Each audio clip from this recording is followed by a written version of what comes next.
Which water reservoir does the history of Shymkent originate from? What is left of the ancient city of Ispidzhab today? Is it possible to count all the mausoleums in Sairam? What masterpieces of medieval architecture have survived there to this day? All this in the new episode of Welcome to Kazakhstan project.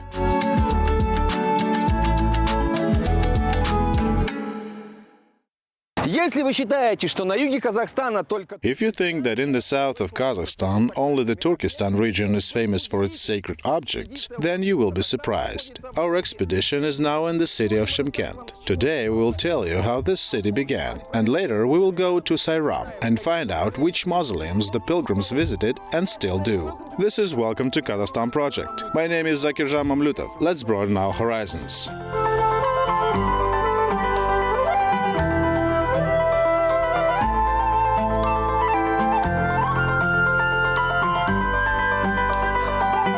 The most important object of Shymkent, created by nature itself, is the Koshkarata River. Actually, it is quite possible that the history of Shymkent began with this river. It is believed that having stumbled upon the spring, the ancient inhabitants of the desert decided to establish a settlement near it. Over time, the number of inhabitants grew, and the spring water source increased in size, turning over the centuries into a full-flowing river.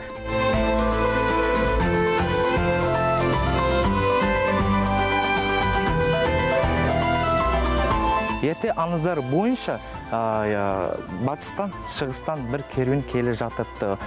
The Koshkarata River is located in the center of Shymkent city. It originates from underground waters. According to legend, one caravan went from west to east through the hot, endless desert. Thirsty people were emaciated, even the camels could hardly walk. And suddenly they saw an elder sitting on a large rock.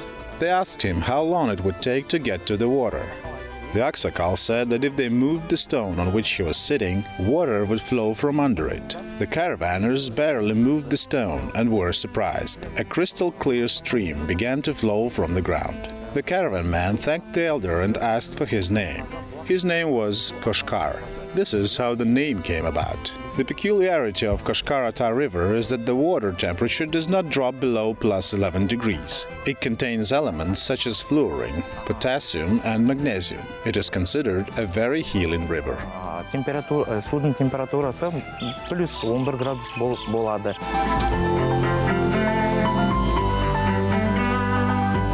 There is another legend. According to the legend, Koshkarata was a disciple of Hoja Ahmed Yasawi, and one day he asked his brother to deliver water to Turkestan for the teacher. At the same time, he gave instruction not to turn around on the road. This young man, of course, did not follow the instruction and spilled water. But a miracle happened, and in that place a spring began to flow, from which the river subsequently had appeared.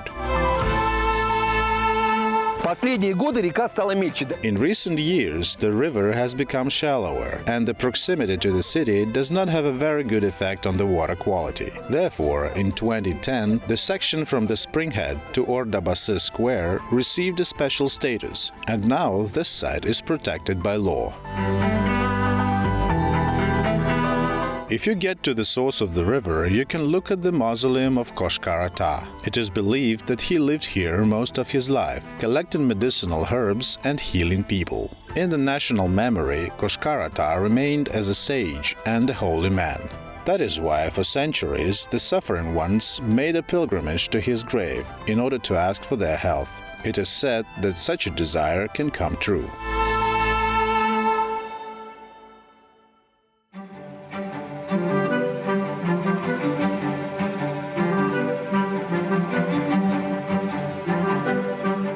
Shymkent is growing by leaps and bounds. However, in the most modern districts of the city today, it is not difficult to stumble upon districts from ancient times. Мы сейчас находимся в уникальном месте.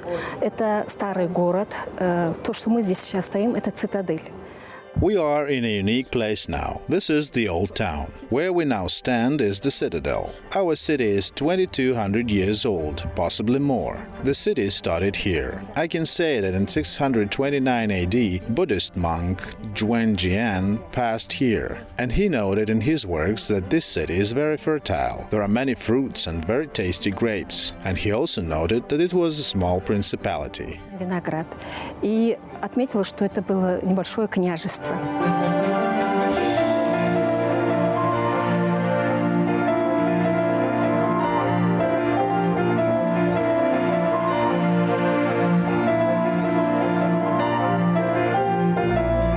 Outside the citadel was Shahristan, where wealthy people and officials lived, and behind the fortress walls was Rabat, commercial and industrial outskirts, with workers' guilds and a market. Until now, like 2000 years ago, this territory is occupied by traders and artisans. Therefore, we can say that the old city still exists.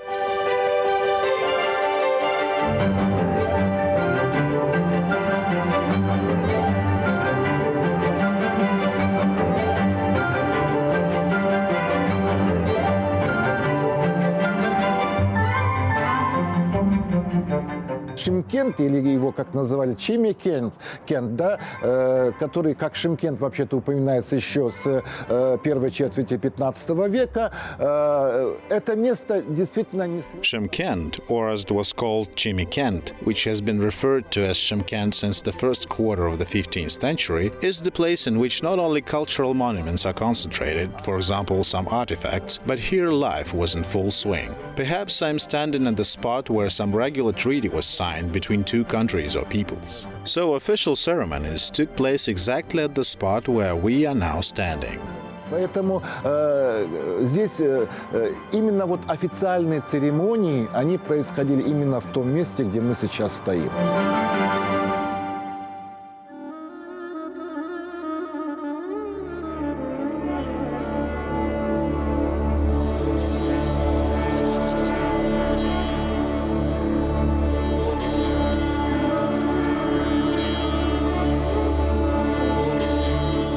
And of course, a special place for all pilgrims in the world is the homeland of Hoja Ahmed Yasawi, Sairam, or as it was called in ancient times, Ispidzhab. In this village, there are Karashashana Mausoleum, Ibrahim Ata Mausoleum, and other holy places. In terms of the number of religious sites per square meter, Sairam is one of the first in Kazakhstan.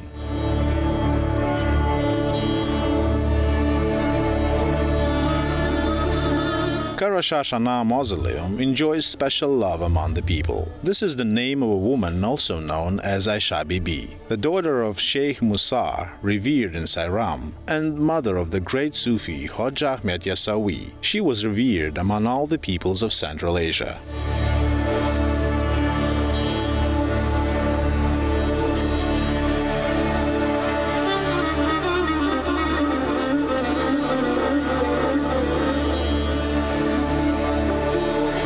Одной из самых просвещенных женщин своего времени. As one of the most enlightened women of her time, Aisha Bibi was considered a symbol of motherhood. Translated from the Kazakh language, Karashash means black hair. There is a legend that once a strand of her black hair towered over the dome of the mausoleum.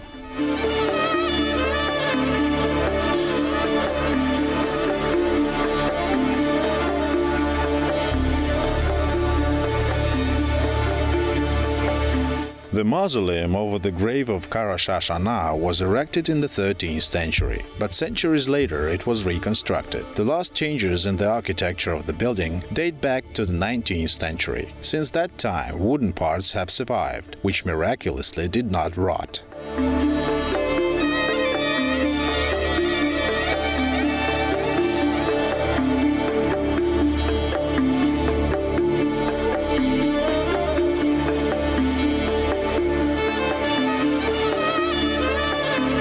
As far as I know, this wooden part of the mausoleum has a special function.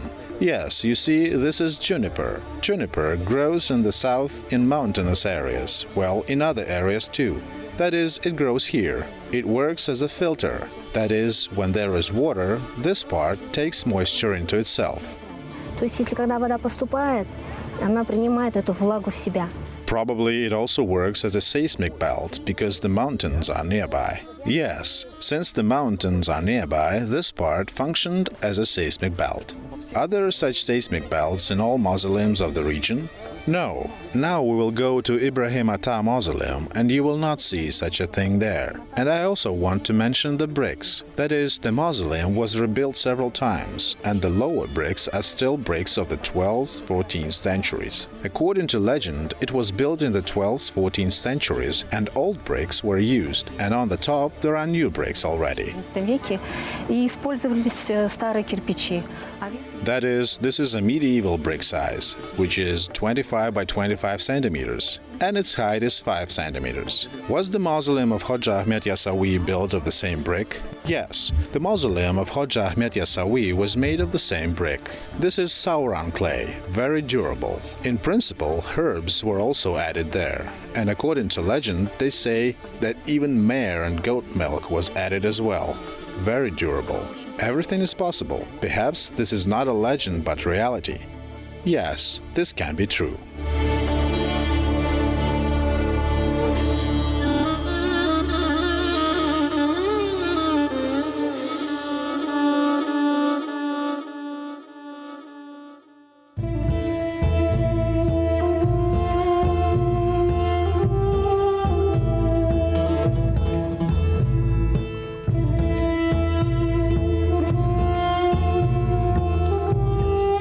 On a high hill in the northwestern part of Sairam, there is the mausoleum of Ibrahim Ata, the father of Hoja Ahmed Yasawi. The popularly revered preacher of Islam Ibrahim Ata rests here. The burial dates back to the 12th century, but the mausoleum over it was built several centuries later, in the 16th century.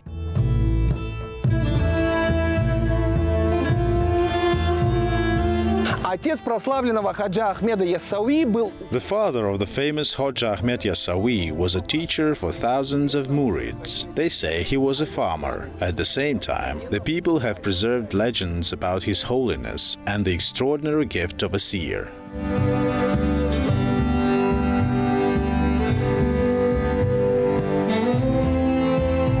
In 1950, Sheikh Ibrahim's mausoleum was badly damaged by an earthquake and lost its dome. It had to be restored and riveted with sheet metal. However, the lancet niches and the general architecture of the building refer to medieval building standards. The dimensions of the mausoleum are 7 by 7 meters and the height is more than 8 meters. It is made of burnt bricks, traditional for South Kazakhstan.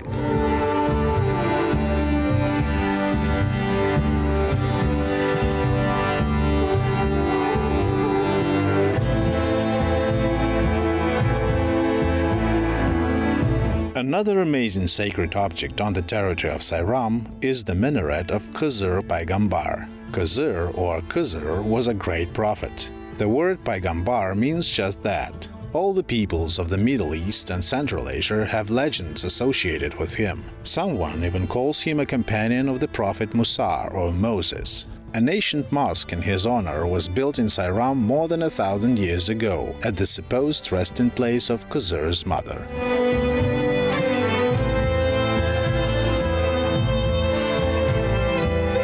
The height of the preserved part of the minaret is about 10 meters. Inside there is a spiral staircase, along which the muezzin once got upstairs to sing a call to prayer. Unfortunately, nothing remained of the mosque itself, but you can climb the minaret and look at Sairam from its height.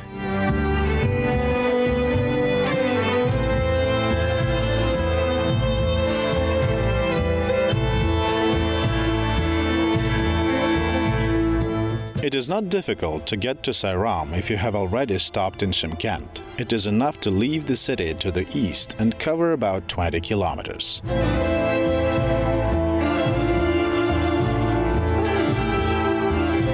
В древних свитках Сайрам известен... In the ancient scrolls, Sairam is known as Ispidzhab, great city on the Silk Road. Let the fame of it be associated with distant history, but even now you can come to Ispidzhab and understand why people say about it a city in which there are countless saints.